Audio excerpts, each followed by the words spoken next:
My name is Kim Bertrand. You may recognize me from Season 8, Episode 1 of Kitchen Nightmares, or any number of photographs posted to the security desk at TJ Maxx. Recently, my YouTuber friend Evasive convinced me and my partner, Caro, to road trip across the country and attend the Bonnaroo Music Festival in Tennessee. So, with eager hearts and empty bladders, we packed Caro's 2011 Xterra and headed to the border.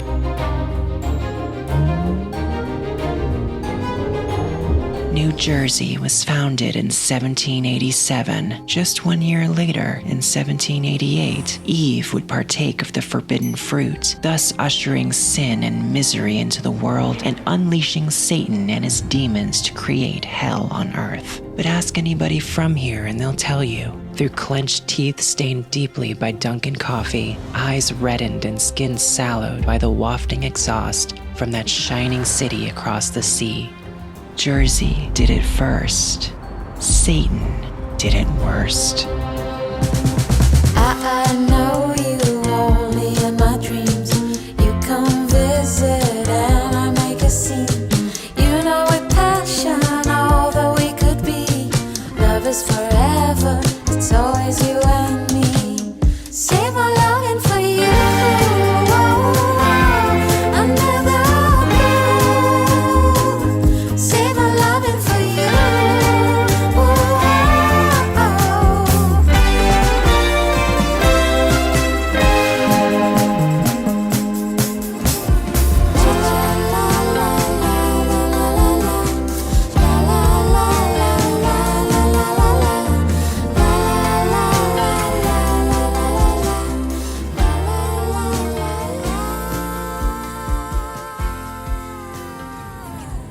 I don't know. Let me see if I'm live.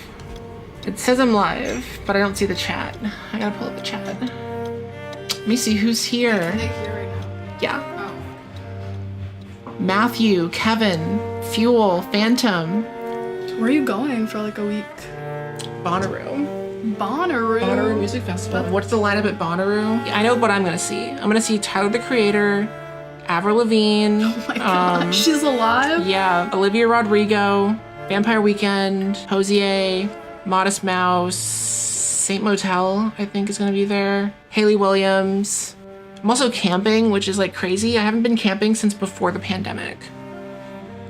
I'm such a city kid, I've never been camping. This is my big summer vacation. I'm gonna see so many bands. Richard, watching from DFW as large thunderstorms hail move in. I don't miss southern storms. Living in Houston, like, I lived through Hurricane Harvey in Houston. Don't miss it.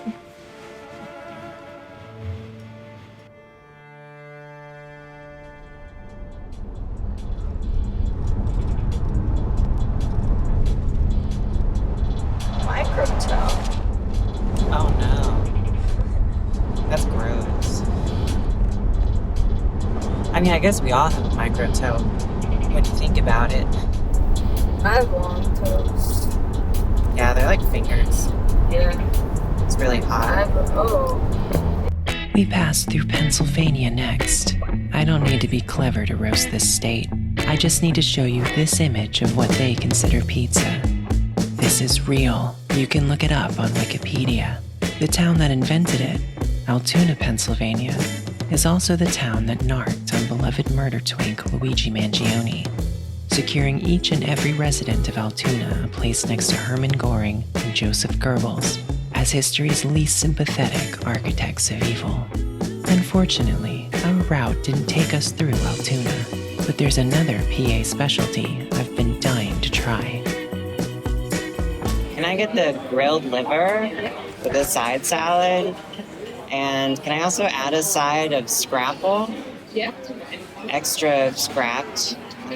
Scrapple. I want it really scrapped. Scrapple could best be described as French toast if it were made from old meat. Pork trimmings and organ meats, to be precise. Deep fried and best enjoyed with pancake syrup. I asked for this to be like really well scrappled, and it's pretty scrappled. But I think she could have scrabbled it some more. When I ask for something Scrabble, I want you to Scrabble it really hard. I want you to Scrabble the fuck out of it, okay? And until you say, there's no way, I can't Scrabble it anymore. How Scrabbled could something be? And then I want you to go back, come back up. And then I want you to go back into the kitchen and Scrabble it 3 more times. You can come in, it's fine. I'm just doing a bit, thank you. Whew, that was awkward. Now, before you go rushing to Pennsylvania to try this delicious fried abortion for yourself, you should know a 2025 study published in the Journal of Neurology found a link between a diet high in processed organ meat and diminished cognitive function, including conditions like dementia, which would explain Pennsylvania's second most notable export, Joe Biden. And to get hot, I got hairy legs that turn blonde in the sun. And the kids used to come up and reach in the pool and rub my leg down so it was straight, and then watch the hair come back up again. They'd look at it. So I learned about roaches. I learned about kids jumping on my lap. And I've loved kids jumping on my lap. Bye, Chris. Bye, Chris. Bye. Lovely family. Thank you for the Scrabble. Lovely restaurant. Hey, so what are you doing later? Eating this to-go Scrapple. Oh, fuck yeah. Maybe you want to eat that together, you know? We could tag team a Scrapple. Yeah, we can You Scrapple it on. plus me plus Scrapple equals paradise. Okay, bye. It's the sun. We'll return after these messages. Bonnaroo is happiness.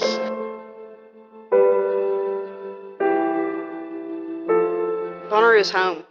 What brings me back is the culture. People come together to radiate positivity. You come here, you can be from anywhere, and people will accept you and say hello and just treat you like a fellow human being and neighbor. Happy Roo! Happy Roo! As soon as I'm talking to people, they're like happy Roo, giving fist bumps, giving high fives. There is this beauty of acceptance that I had never felt before. Whatever you do, whatever you want, everybody here, they want you to be you. And I've never felt more comfortable than I am at Roo. It's hands down different than every other festival. The pure happiness and love is unbelievable. We started out as strangers, and this is one of the closest families I've ever had. As soon as I wake up, I just look to my side. People are smiling. You know what I'm saying? That's literally the best feeling ever. There's literally not one negative vibe. If you want a place that you can experience this kind of love and affection for people and music and just complete positivity, this is where you need to be, and this is where you should be.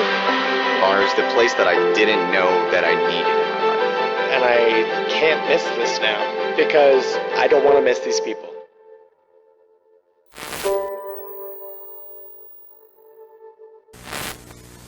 We now return to our show. So yeah, YouTube. There's a lot of people who look at my channel and see I posted my first, whatever video a few years ago, and they're like, "Oh, you're new. You made it really fast." But that's not that's not true. I made my first YouTube channel when I was 11 years old. So this YouTube account was my 5th or 6th attempt. Also, when I think about it, film school kind of led me to this. I didn't really know what I was doing, and this kind of gave me a focus. Doing thankless production assistant work was just enough for me to be I don't want to do this for the rest of my life. This just felt like a logical next step for me. Of course I'd end up being a movie YouTuber. Anyone who knows me, of course Evasive is a movie YouTuber. That makes complete sense, That was the most I'd ever heard Evasive talk about herself. Every conversation I'd had with her up to this point had consisted entirely of movie trivia. I'll ask her how her day was, and she'll ignore me and talk about Hubie Halloween for 25 minutes straight. He has 3 raw eggs in a thermos and then drinks them, and then it instantly vomits all over the place. Oh. It's kind of a masterpiece. Well, I guess she's back at it, but still, I started filming this thing just to help her out, Getting B-roll for a travel vlog. Rob Schneider's in it. But could there be something deeper here? If she keeps opening up to us like this, then when everything's said and done, Evasive could have a character arc.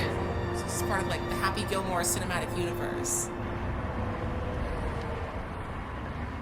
Next up, Maryland.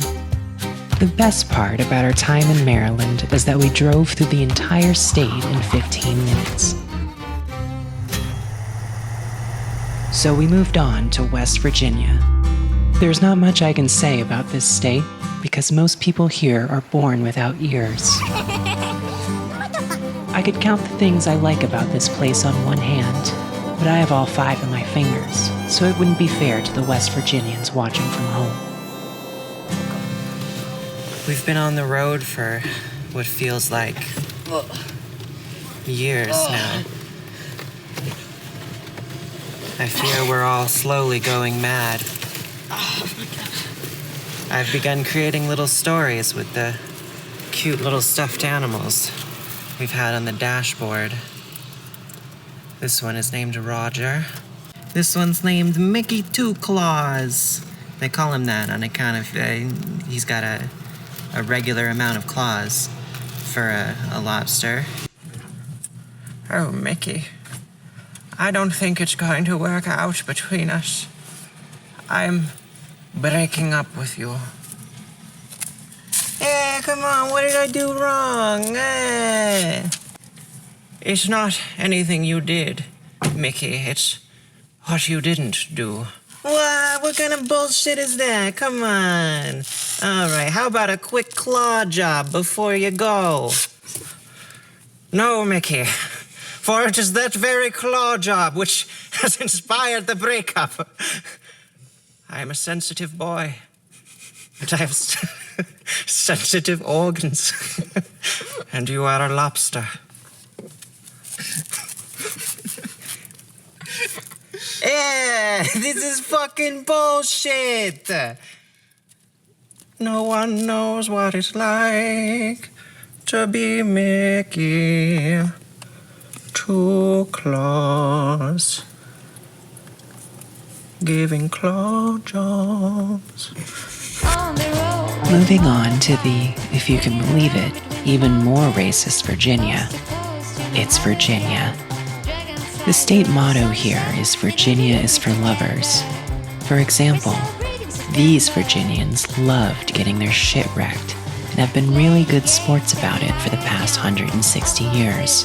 Yes, if there's one thing Virginians truly love, it's accepting defeat with grace and dignity. That slogan, by the way, was created by advertising executive David N. Martin, who, judging by this photo of him on the cover of Style magazine, was a real fuckmonger, an absolute genital genocider, the kind of motherfucker who goes while nose deep in your pussy. Tired from a full day on the road, we overnighted in Roanoke and decided to check out the local cuisine. Oh, babe. Yeah? You know how I was telling you earlier about the rich amber hue of my urine? Yeah. Things have taken a turn for the worse. Yeah. Electric green is what came out just now, like the color of that wall. Who's ready for Mexican food? Y'all cool if I ordered some like chips and queso? Oh yeah, get the chips and queso. I'm thinking chips and queso, fajitas, tortillas, enchiladas, tacos de carne, asadi, definitely some tilapia. What do you have? Los rancheros. Se anunciaba la pelea de gallos, él llevaba el suyo para jugar. That's a strong margarita.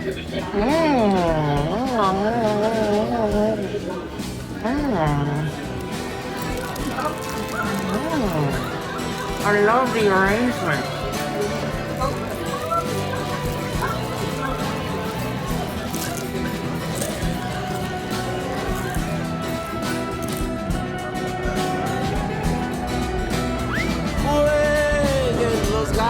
señores, ¿quién ganará?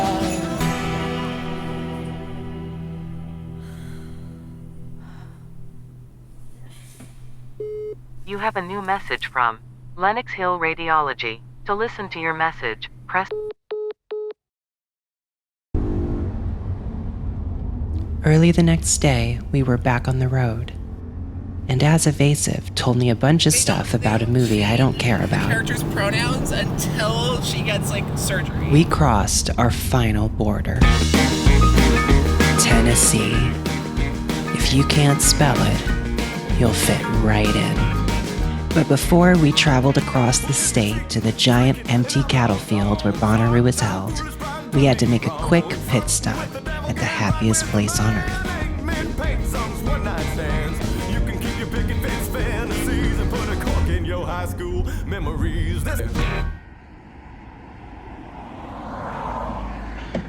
Where we at?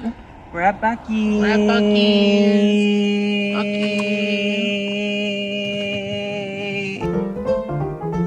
Buc-ee's is like if Sam Walton impregnated a 7-Eleven and the resulting child was a beaver raised by Walt Disney. With its beautifully kempt bathrooms, kitschy merchandise, and exotic delicacies not available in America's cosmopolitan centers, no trip to the South is complete without a pit stop at Beaver Palace. And this particular location in Seaverville happens to be the largest Buc-ee's and largest gas station in the world.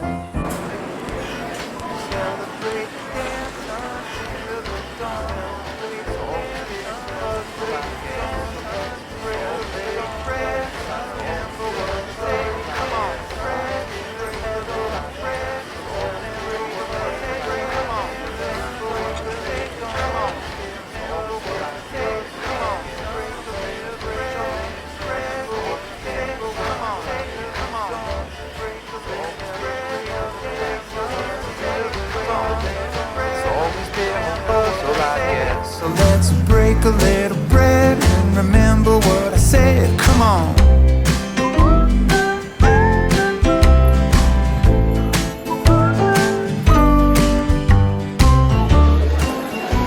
Use flashlight. Delete that. Delete that. No, delete that. In all my time, unless you are George Strait or God, use George Strait. Oh my god. Did you just say that? Just kidding. She's not kidding. Oh, this is a great song. You see a horse with your eyes, but you feel a horse with your soul.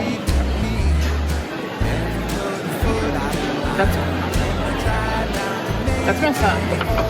Guessing it smells like a horse? Definitely a horse. I don't know jokes. I'm out of jokes. Maybe you should try praying more and worrying less.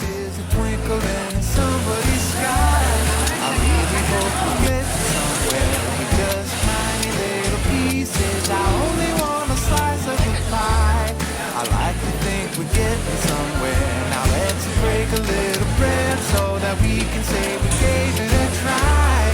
I really hope we're getting somewhere. We just tiny little pieces of twinkle in somebody's sky.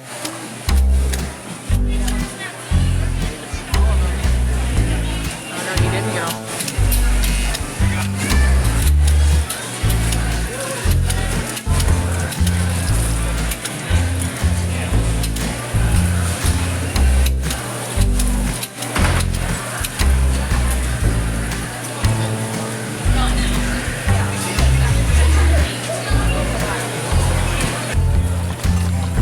Having loaded up on beaver paraphernalia, we departed for Manchester, and within a few hours found ourselves at the gates of Bonnaroo. Because it costs us $40 each time we leave the fucking campground. For real? Yeah, it might even be 80. It might be every time you pass the fucking toll booth. They really don't want you to leave. Abandon all hope, ye who enter here. Mickey, I've been thinking it over, and well, I just I just miss you terribly. Will you ever have me back? Yeah, I guess so. Oh, joyous day. How about a quick claw job? Yeah, claw job time. Oh, Mickey. What are you doing to me? What are you doing to me, Mickey? 2 claws? Yeah, I'm clawing. You're getting clawed. Oh, my sensitive organs. Oh, I'm going to expel reproductive fluid. Yeah, butter me.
Exhausted but determined, we set up our campsite and foraged what food we could find.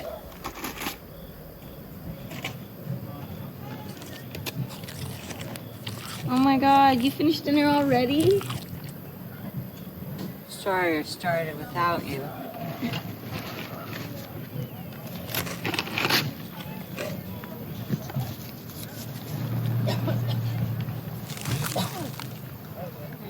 Why did I do that? It's not even funny. Turn it off. It's not even funny. We did eventually remember that I spent $500 buying ingredients at Walmart. I love to cook for the people I care about, and figured meals would be my big contribution to the trip. $500 fucking dollars. While I slept outside in a big canvas tent, like some sort of French infant in a field hospital at Verdun, Cotto and Evasive decided to explore the festival grounds and find out if Bonnaroo really did live up to all the hype.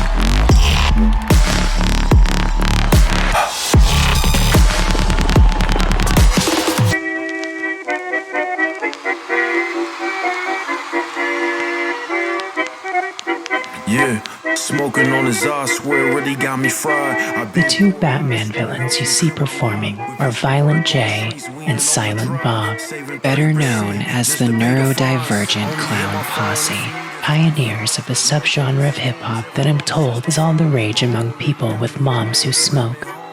Unfortunately, the clowns send copyright notices in the form of a hockey stick to the kneecaps, so I have to simulate their sound by combining a generic royalty-free rap verse with some public domain carnival music. I see the fake smiles on these boys like veneers.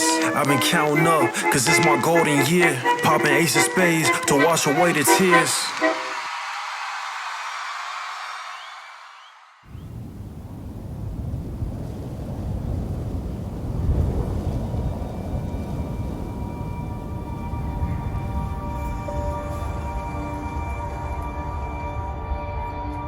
After a restless night trying to sleep in the big canvas oven we thrifted from Facebook Marketplace, we made a little breakfast and prepared for the day ahead.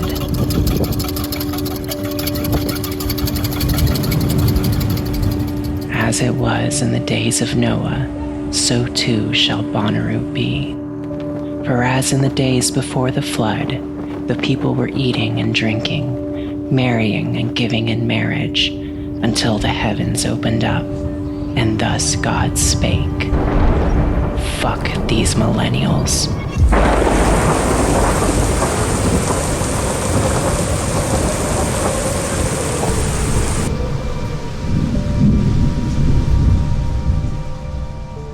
Happy Roo Day 2. Day 2 Roo. Happy Day 2 Roo, everyone. Happy Day RuPaul's Drag Race. It's raining and we're just waiting in the car. Yeah, the weather is being Bonnarooed right now. The rain is letting up. Believing the worst was behind us, we grabbed some refreshments and set out for Center Roo. The storm is going that direction. Kind of. Figuring it out. Yeah, we got friends closer, so we'll at least chill there. Fingers and candy bracelets. What kind of candy? Are you guys taking these? Generic, like not even candy. Look at this. The ones that taste like chalk. It's drugs. Take it.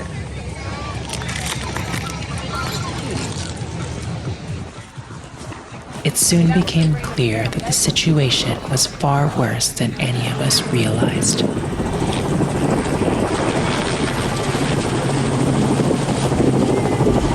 Yes. You need the ponchos, please. I don't Here's yours.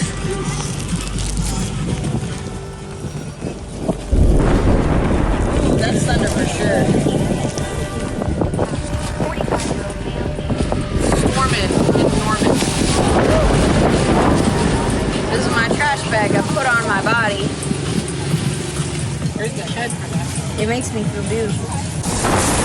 Have you all ever thought about, when you put one of these on and then you rub soap all over your body and then you go down a hill, like a wet hill, and you just go really fast? What do you mean, do you know when you do that? Oh, it's really clicking into my body.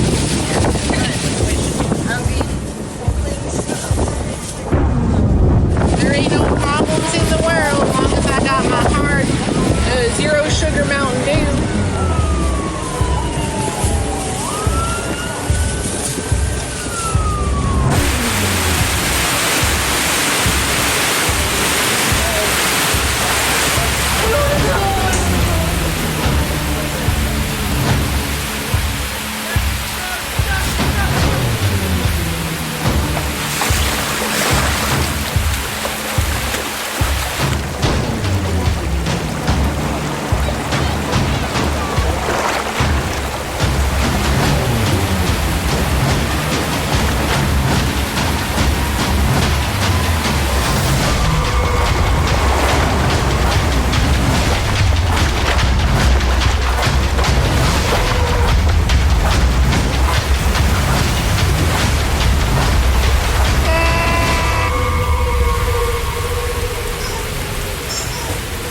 Trapped beneath the bathroom canopy, we had little choice but to plug our noses and ride out the shitstorm bursting forth from the porta potties, beginning to overflow ever so gradually as the waters around us rose.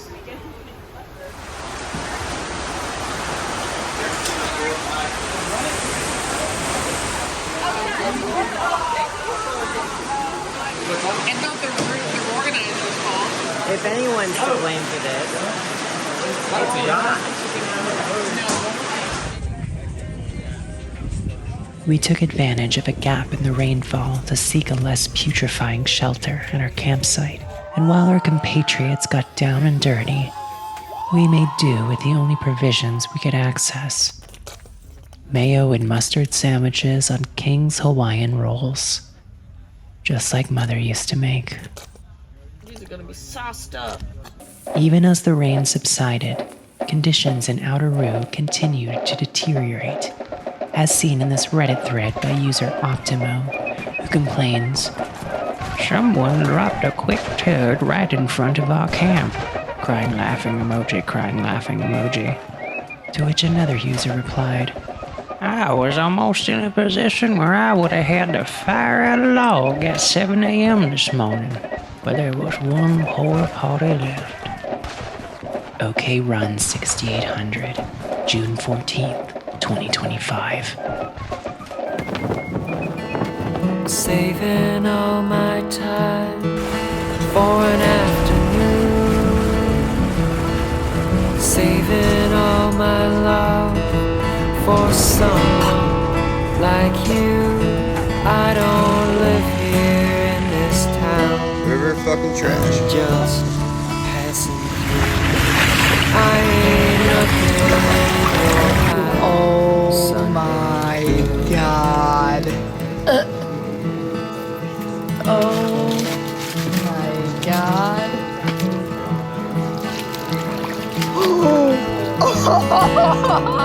And I caught your fleeting glimpse, but it was gone so soon, like Sunday. Oh no, no, no. And as day turned to night on that fateful Friday, all festival goers received the following message.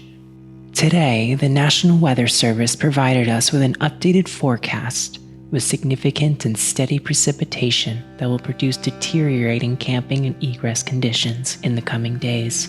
We are beyond gutted, but we must make the safest decision and cancel the remainder of Bonnaroo.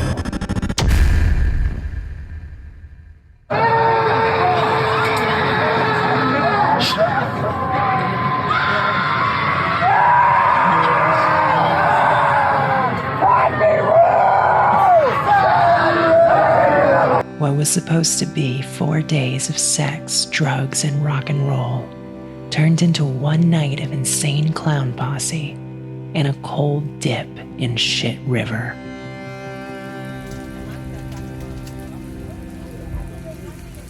Oh, I was recording my reaction to the bad news. Are you recording your reaction to the bad news? We got to this festival. That's so embarrassing. So we got to this festival. Late at night. Late at night. I saw Insane Clown Posse. I did not see Insane Clown Posse. And then it started downpouring. And then it started raining.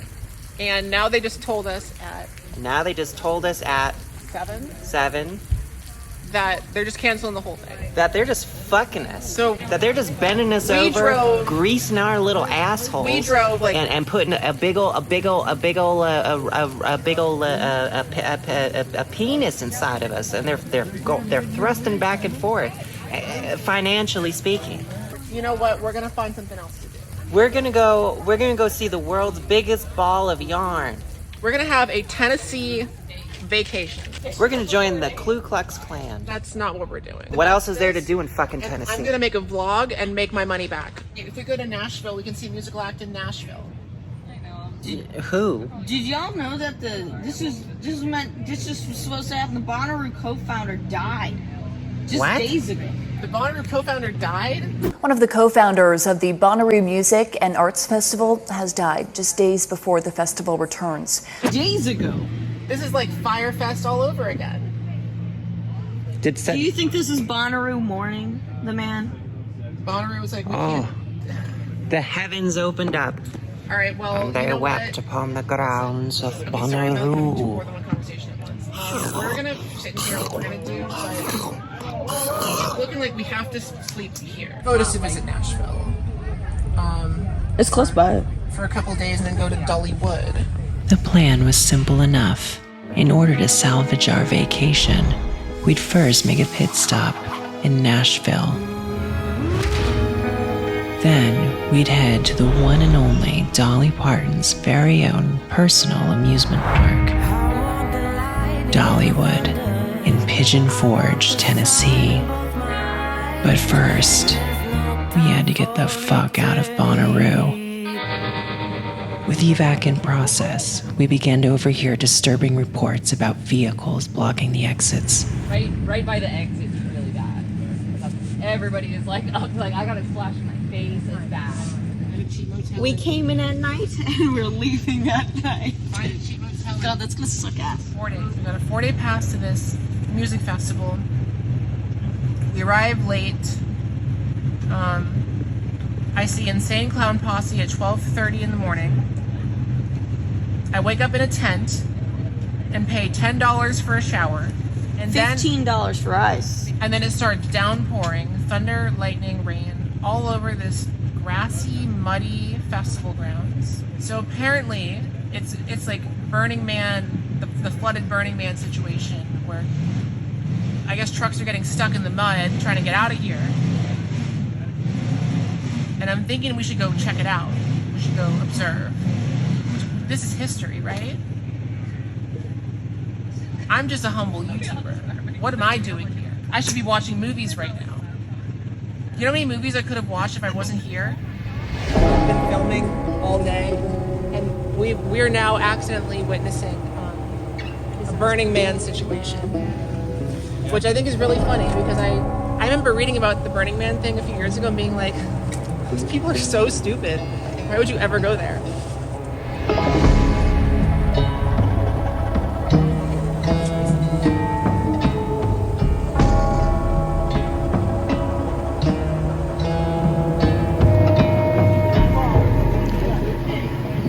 Oh. This is so funny. Have you all gotten any news from the front? Nothing. We're gonna go investigate. Thank you. Let us know. We'll tell you on the way back. Great. Yeah, I'm gonna put my 4-wheel drive to the test and tell you I've not turned that on yet. The situation is that people are getting stuck in the mud.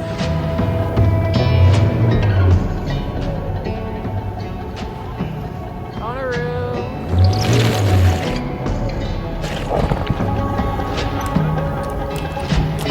Go! Tell them to stop when you come again. You're digging a hole for people. Is this for TikTok?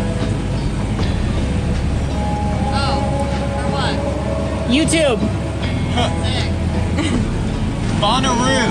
That's the new thing. Bonnaroo. Get the fuck out of our camp, guys. Love the clear sky. You know?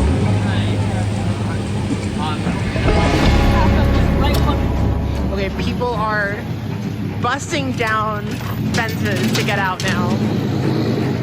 I think we got a monster truck that's just gonna barrel right through this fence.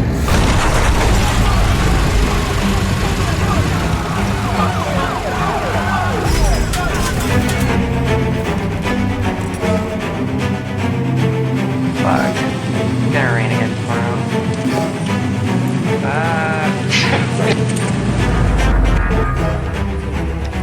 Yeah. Do you want to get out and see if there's a way around?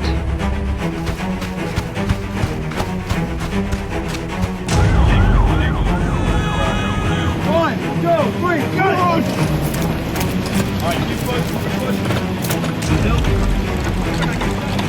You are taking a look at traffic in Manchester this evening. People leaving that area in droves trying to get out.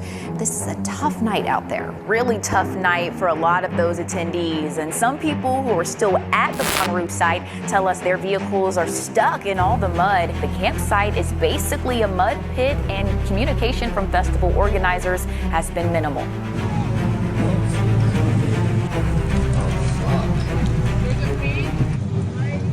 I see. I can try to go.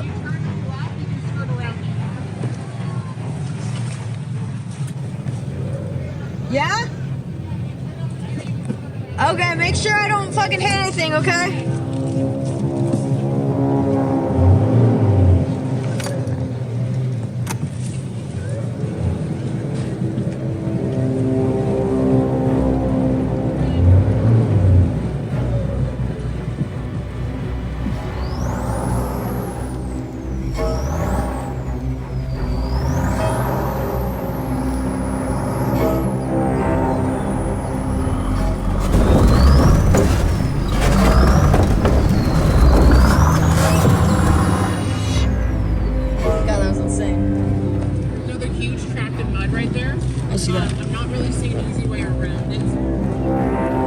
truck is the hard part.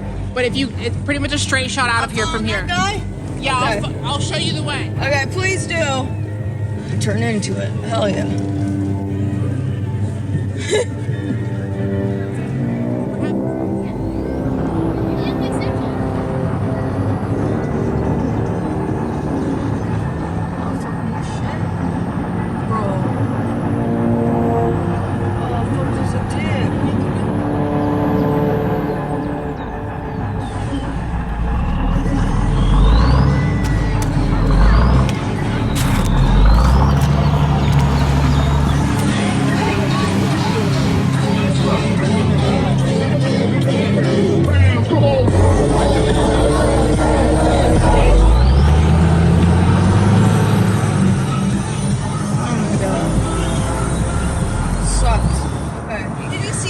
Crazy, wasn't it? Yeah. I was fucking crab walking and shit. Made it. Yay! Yo, this girl needs like a 10 out of 10 round of applause. Right? Thank you. Thank you. It's true. I need a 10 out of 10 round of applause. 10 out of 10 round of applause! 10 out of 10 round of applause! There's a car that got stuck right there. That's a shitty place to get stuck right at the end. See? That was the line we were in. It is. I gotta get out of 4 low if we're gonna hit past 20. After calling a dozen hotels, already full with Bonnaroo refugees, we finally talked our way into a filthy roadside cum cabana on the outskirts of Nashville.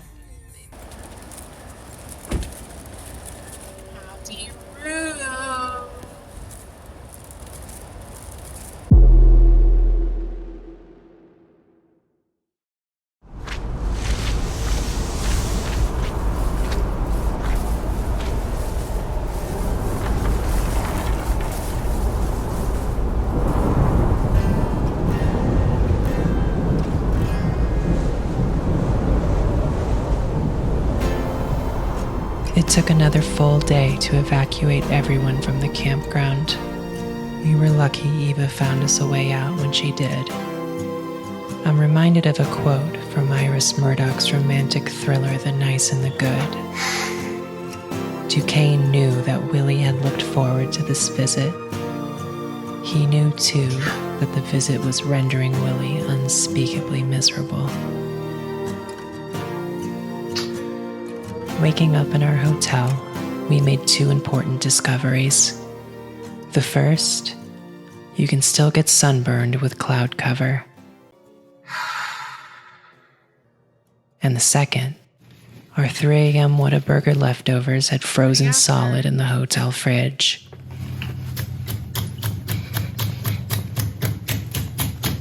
Oh, God. Okay, go for it. I'll hold him down.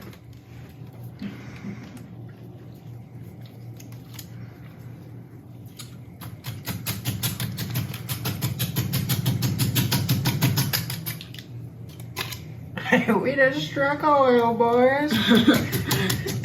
Oh, God. Yeah.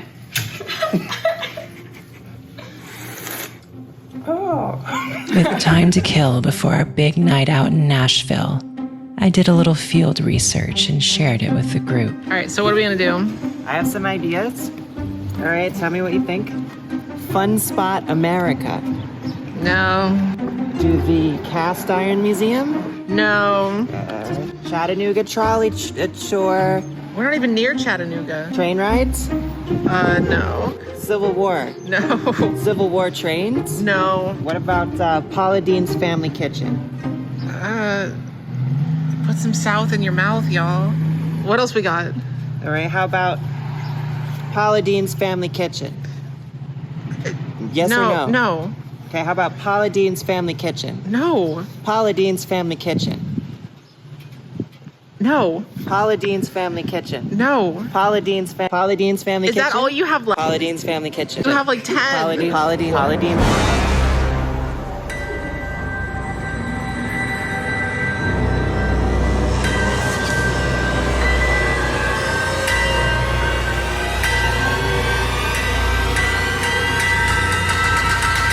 Paula Deen's Family Kitchen.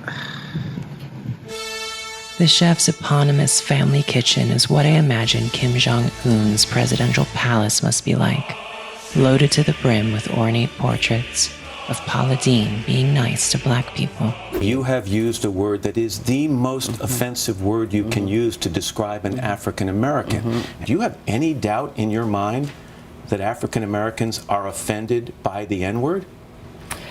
I don't know, Matt. I have asked myself that so many times. You were asked whether using the N-word in telling a joke was hurtful, and you said, quote, I don't know, most jokes are about Jewish people. Yes. How does someone use the N-word, you're whether in anger better than others. or in a joke or in private? Your butt is going to be mine. All right. With not but half a frozen Whata chicken in our bellies, the butter-soaked biscuits from Comrade Mima vanished from our table in seconds.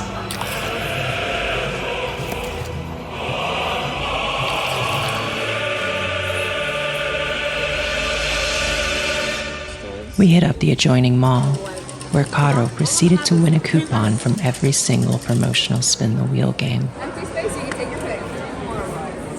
And wearing our newly purchased wardrobes, we were ready for a big night out in Nashville, a vacation rebound, our first chance to redeem this miserable failure.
You have a new message from Lenox Hill Radiology. To listen to your message, press 1. To erase this message, press 2.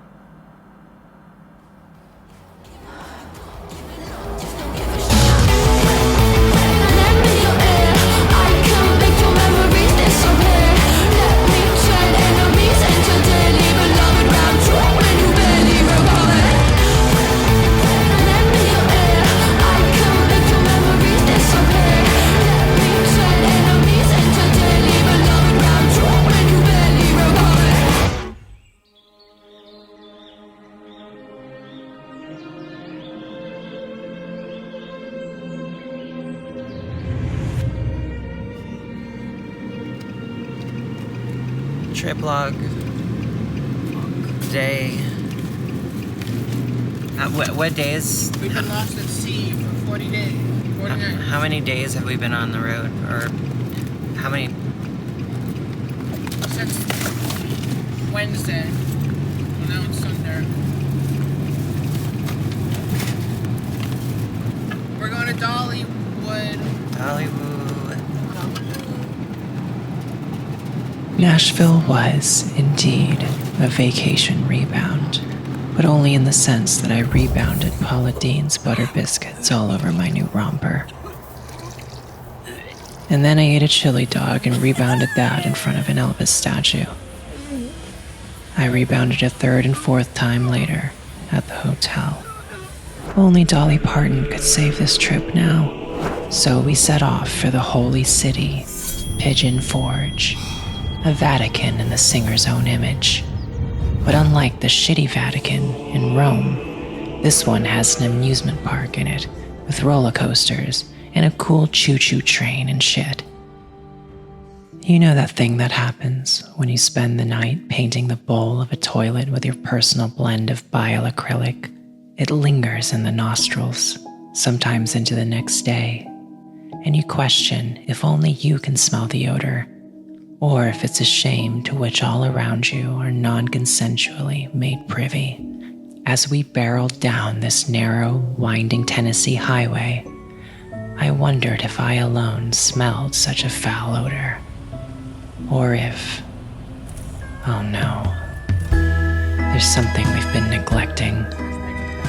Yeah. The cooler. Contaminated by Shit River's fury, the ice had long ago melted, and the $500 of meat, eggs, and fine cheeses had begun to putrefy in the back of the Xterra. This was swimming in that water. Lucky for us, we parked next to a flock of creatures for whom putrefied meat is a dietary staple. Okay, here we go. Please protect me. Okay, cool. Do you think all their friends will come back? There were so many of them earlier. Y'all, I don't mind me. I know y'all eating. I'm just here to drop off some more. Okay. Don't mind me. That's a big body. Oh my, that's a deer, not a skunk. That thing's fucking huge. Okay, love y'all. Okay, let's go. Oh my god. That thing is fucking huge. Did you see its severed head? Jesus. Well, you know. That would look like a prop. It took a little while for these cadaver-crunching Tennessee locals to accept our offering, but eventually, the rotting bacon proved to be a welcome addition to their decomposing charcuterie. If that doesn't make you hungry, I don't know what will. Luckily for us, a nearby restaurant was serving up food almost as good as roadkill. I'm gonna try while you get the cheat code. As we took turns at Cracker Barrel's ego-annihilating peg game, I couldn't shake the feeling that I was only half there, a ghost haunting a rocking chair. I tried to be excited about this trip. What little enthusiasm I could muster had long since washed away, scattered across the fields of Bonnaroo with the tents and sleeping bags and cheap folding chairs we'd all left for dead. Lately, it feels like every motion costs too much, like the air itself is charging admission for every breath. I keep shrinking like a candle left to burn through the night, and everything I do because stopping would be an admission that I've long ago burnt out. I'm a butterscotch.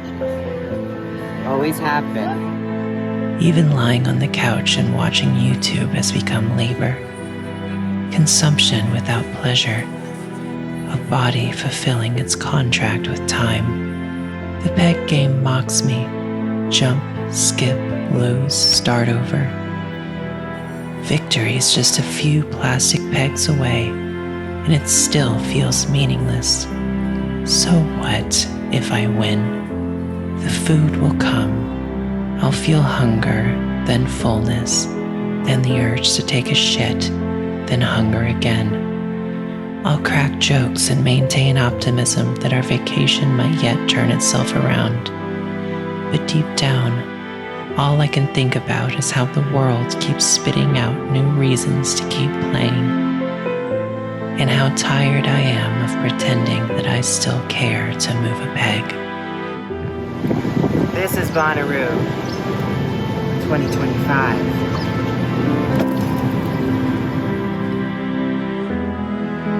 As we departed, my bag of root beer candies caught a smear of light, faint and fractured, through the car window. I didn't bother to look, but I could feel it out there, pressing faintly at the edges of my gloom. Like the world, in its quiet cruelty, was still insisting we stick it out.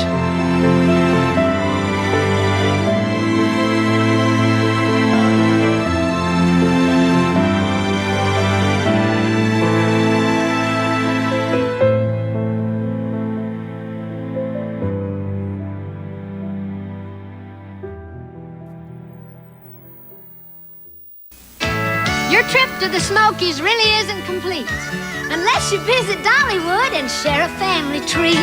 It's a magic place, good times for everyone. So come on out, enjoy a day of Smoky Mountain fun. See your favorite music stars, meet my family, and discover traditions that used to be.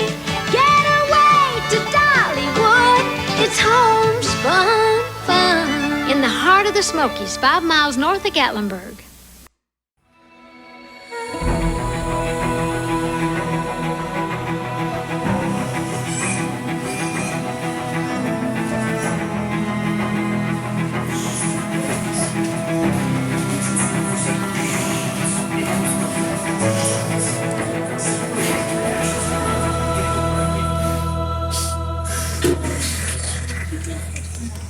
We gotta go see these live bears at this general store.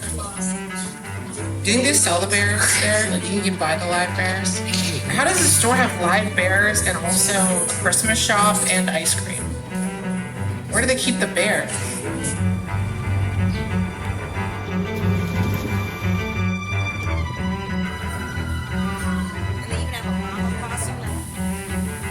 These bears were as advertised, alive. And though I'm sure they'd perish if released from captivity, I was nonetheless saddened by the thought of these creatures spending their lives in a hot concrete enclosure, sleeping and walking in circles to stave off the boredom, awaiting the gift of apples thrown by nose-picking simian tourists.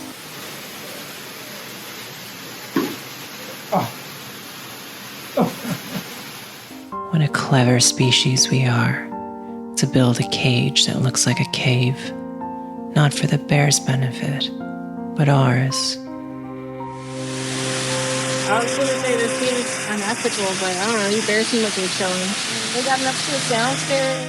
As you may have surmised, we really fucking enjoyed these live bears. How much did we spend on this? So much so, we adopted a little British one on our way out. But we got more than we bargained for, because this little British bear was pregnant. Oh dear. Oh goodness. My Aunt Lucy says to always wear protection. Why didn't I listen? Push, Paddington, push. Oh, I can see the head. It's crowning. Push, Paddington. My Aunt Lucy says, oh, I'm so happy he's just like me. Oh, Marmalade. Paddington, I came just as soon as I heard you had fallen pregnant. Oh, thank you for coming, Roger. Can I see the child? He's sleeping right over there. Wait a minute. Why does the boy have claws? Mickey Two Claws. Oh boy. Mickey Two Claws, you two claw having two timing son of a bitch.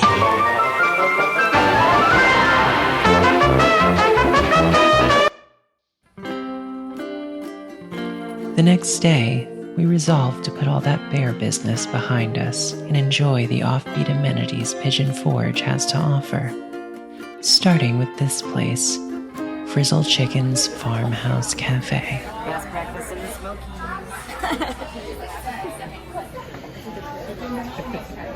I think they sing.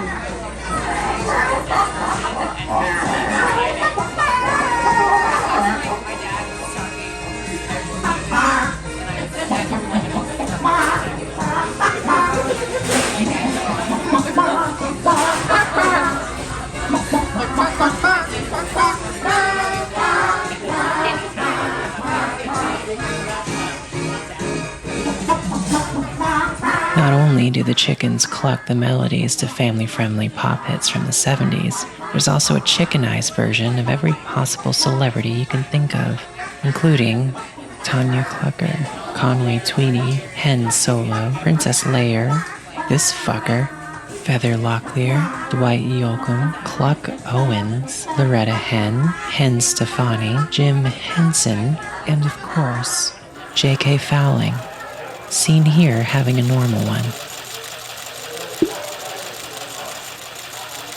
And last but not least, of course, Dolly Parton. It's interesting because she's only part hen, but she looks like a whole hen, which I think is really interesting. Yeah, she's mixed.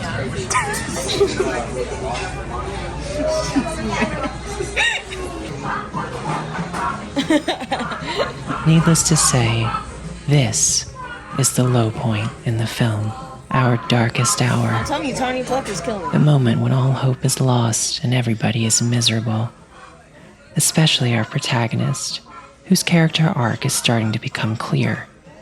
See, she loves movies. And now, she's living a movie. And the movie is kind of bullshit or something. Whatever. I'm sure her character arc will present itself when the time is right. But now it's time for the part where everybody takes psychedelics and it changes their perspective on life and shit.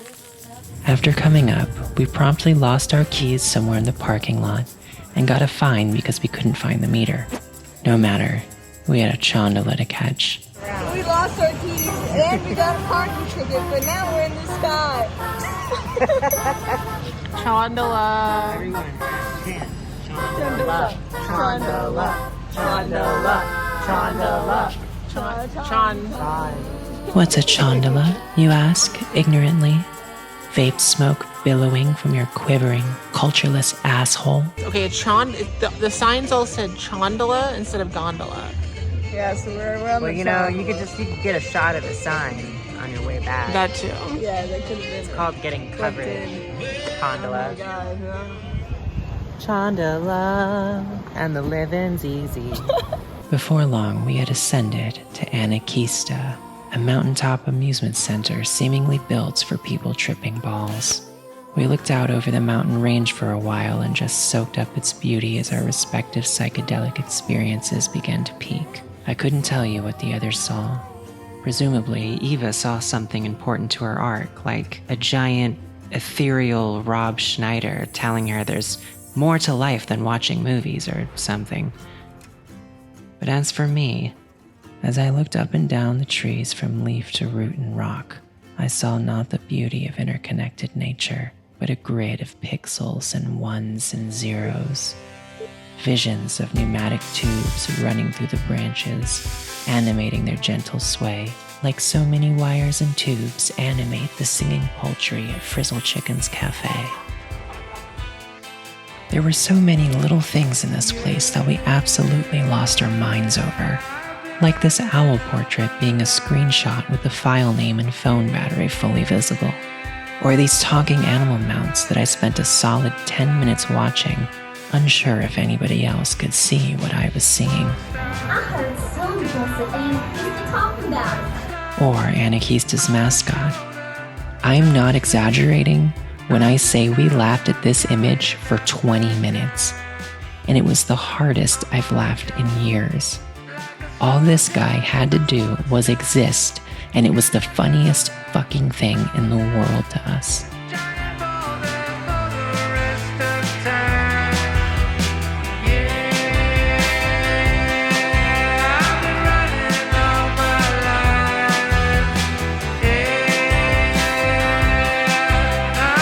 After descending the mountain, we wandered into a little puzzle store that quickly became Cato's favorite place in the world, and had to talk her out of the plan to buy an 18,000-piece puzzle and hang it on her wall. The cost of that one would be sick to have on a wall. Yeah. Do they sell that? Because I would buy that. But we live in New York, so there's no space for it. So we split it up, and a quarter of it is in one room, a quarter of it's in a bathroom, a quarter of it's in the kitchen, a quarter of it's in whatever. And then when people come visit, they have to walk through our entire place to see the entire puzzle. That's insane. And then you quarter this part and this part. It's easy to quarter. And then look, it's got a hot dog. And Kim likes hot dogs. But it is kind of weird, isn't it? Would you want this on our wall? Give me a second. Oh look, they have, oh my gosh. Okay, I know we're looking at this one. There's another 1800 where it's a castle through the seasons. So in each room we could have a different season, and then it looks like it's cohesive. Look at that. Doesn't that look like it's begging to be quartered? Right? Eventually, we talked her into getting a smaller puzzle to start. Wait, have you heard this album? Have you heard Lil Llama? Yeah. He spits. We were supposed to see I Am Little Red Panda at Bonnaroo. I am Oak. Oh, maybe I'll get the Oak. No, but I'm a Cooper. I think that's very you. But I am Duck is 1,000. You know, when I was younger, I grew up very poor because I moved from Mexico, and my toys were like 2 puzzles, and I redid them every single day. I got to the point where I memorized where each piece was on Shrek 2 puzzle, and I literally I would undo it, and then I would redo it like several times each day, but I would remember where each piece was because I'd done it so often. But we couldn't linger around the puzzle store forever, because we had a dinner date. Dolly's Dinner Stampede. Dinner theater in the vein of medieval times. This would be our first taste of what Dolly Parton had to offer.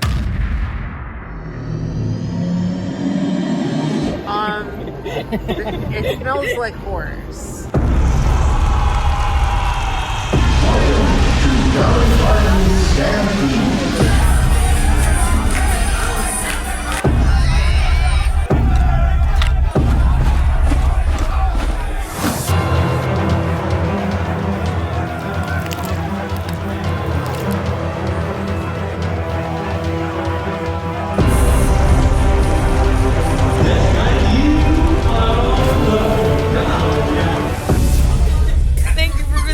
Stampede. Love, Dolly. I felt strange the next morning, and it wasn't just Dolly's dinner indigestion. I had been wrestling with the fact that I didn't really want to do any of this. Bonnaroo, the road trip. But now I felt almost optimistic as we prepared for the final leg of our adventure. Dollywood. Working 9 to 5. It's Dolly Parton's world, and we're just living in it. You're so right, Queen. What ride are you looking forward to the most at Dollywood? The bear ride! We're going on a bear hunt! And we ride in little jeeps, and apparently the jeep talks to you, and I really like that. No spoilers, please. What's the ride you're looking forward to the most? Dolly's big ol' Chattahoochee Hootenanny Rum Tum Tugger barbecue and wet t-shirt contest. The ride. As for me and my house, I'm looking forward to Vagina Mountain. When you get off the ride, everyone's pregnant. And they take a picture of you as you're going down, right at the moment of conception. So you and your newborn child can enjoy that nice souvenir Dolly's Vagina Mountain photo together.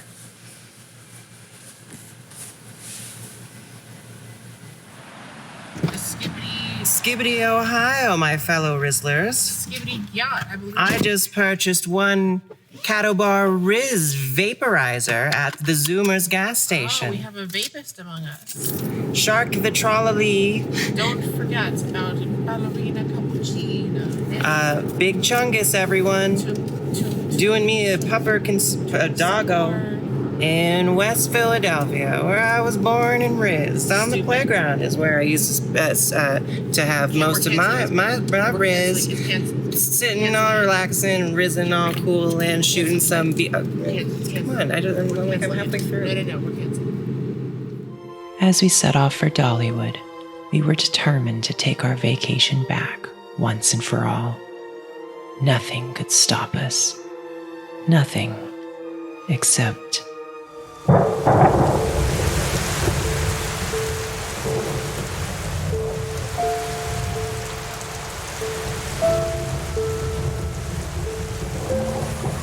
Here we are again, huddled together under some terrace in the pouring rain. It might be silly to expect the weather to cooperate with your plans, but we all do it anyway. We were defeated for the final time, ready to turn around and go back home. But just as we headed for the exit,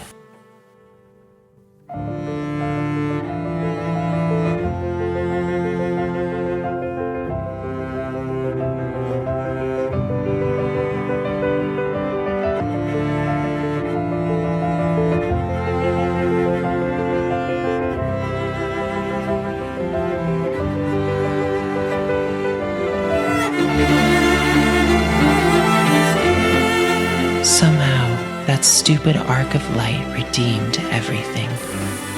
The ruined shoes, the rotting groceries, the long drive through America's diseased pancreas. Every bump and every disappointment made this moment. Without them, this would be like any other day at the amusement park. But to us, it felt like Dolly's divine intervention, as though her roving eyes looked upon us and mercifully declared, "You've suffered enough."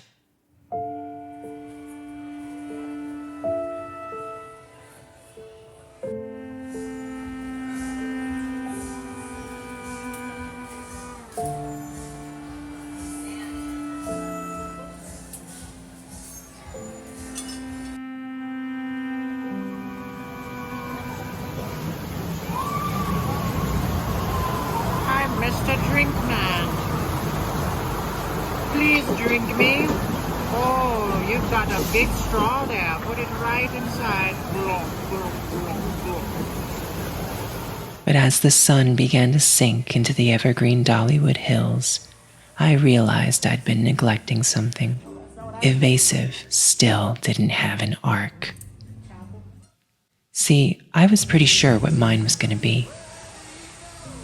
And Kato doesn't need one because she was born perfect and must therefore never change. But every time I tried to pin down a character arc for Evasive, she evaded me. Do you get nervous on roller coasters? Not at all.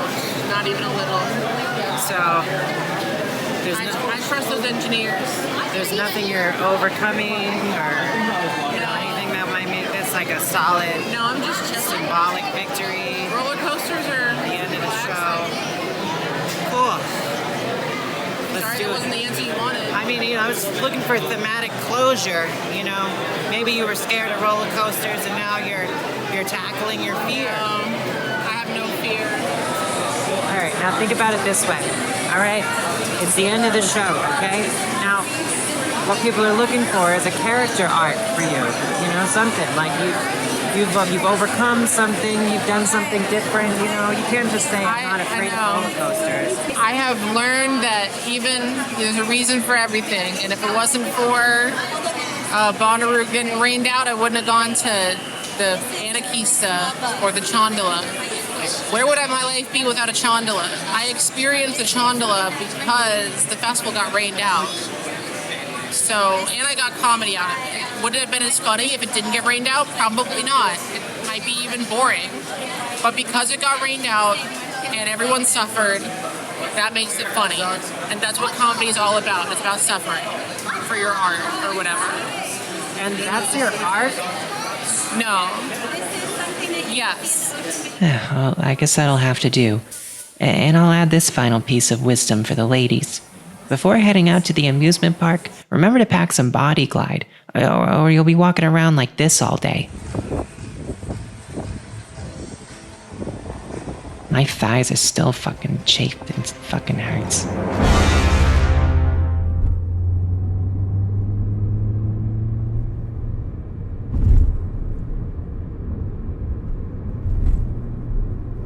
At long last, we were back in God's country, New York City.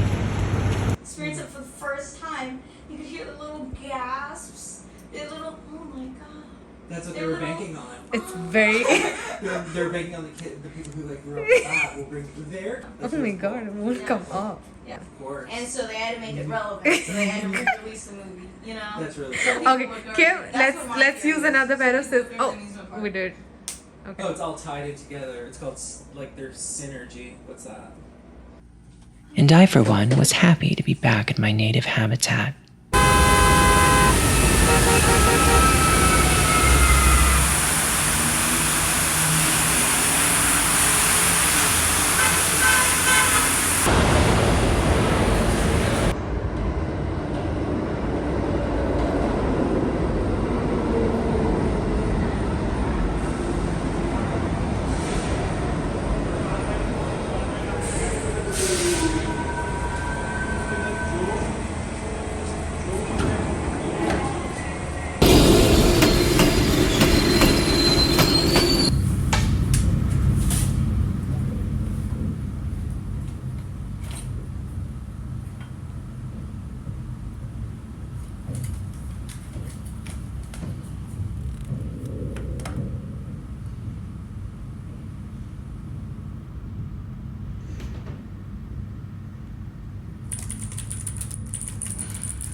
I've heard life and death likened to a day at an amusement park. Sometimes it rains, sometimes the weather is perfect. Sometimes you hate the crowds, and sometimes you're happy to make new friends in line. There's a lot of waiting around for something to happen, punctuated by moments of joy so intense yet so fleeting. You get back in line to do it all over again. And you might get a little sad when you see the sun setting, because you know your day of fun will soon be over. But by the time you're watching fireworks squeal and burst over the Great Smoky Mountains, you're tired, a happy tired, a satisfied tired, and you're ready to walk through the exit. And here I am, back home in New York, more tired than I've ever been. But something's been bugging me when I think back to that final evening at Dollywood.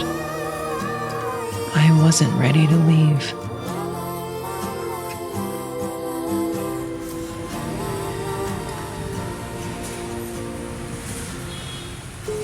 You have a new message from Lenox Hill Radiology. To listen to your message, press 1. To erase this message, press 2.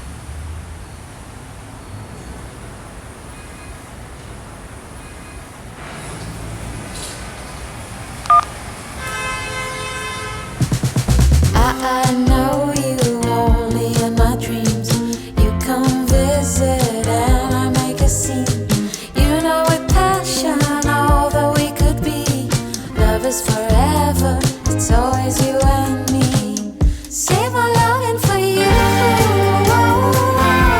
Another blue. Save my loving for you.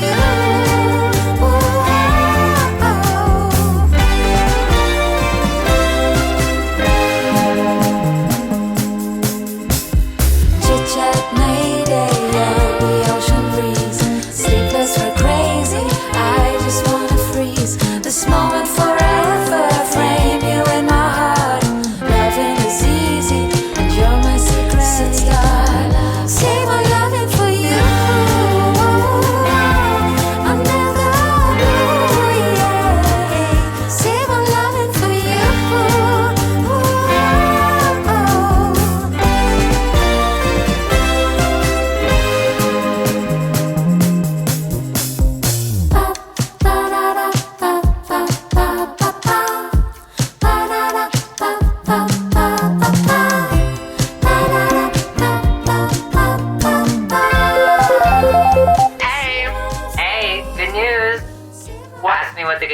What's your good news?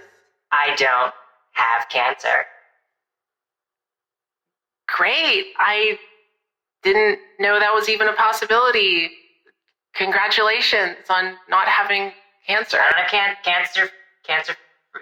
no cancer from me. I don't. Listen, that's... Wait. I'm almost finished with my thought. Go ahead. I'm so happy for you. I was actually just about to call you. Bonnaroo tickets for next year are going on sale soon. I mean, should we? Fuck it.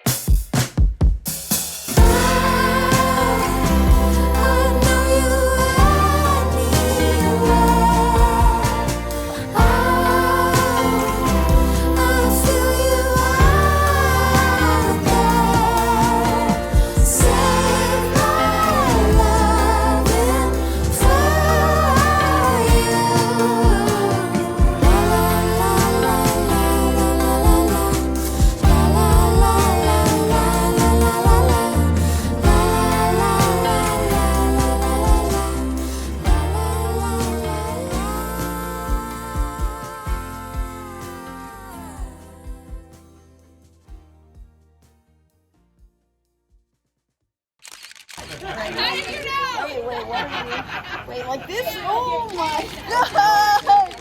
Okay, so like I was saying, the linchpin of this whole thing is gonna be us in Juggalo makeup at Dollywood, alright? There's your clickbait fucking thumbnail, okay? We got hate crimes at Dollywood. Hashtag juggalo discrimination. If it ain't easy, don't take it. That's what's gonna sell this thing, all right? We're all about clicks in this business.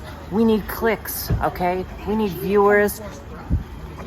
When you say that, can you put a picture of Click by the Adam Sandler movie? Yeah, we need Adam Sandler's clicks. That's what sustains YouTube, okay? I know everything there is to know about YouTube, all right? I watch Drew Gooden, okay? I watch Mariah Elizabeth. Oh my god, that's who I watch. Okay? Do you watch Evasive? No. Okay, good. Hate that. That's fine. No, we don't like Evasive. That's fine. No. She's try hard. She does try too hard. Yeah. Yeah, it's happening.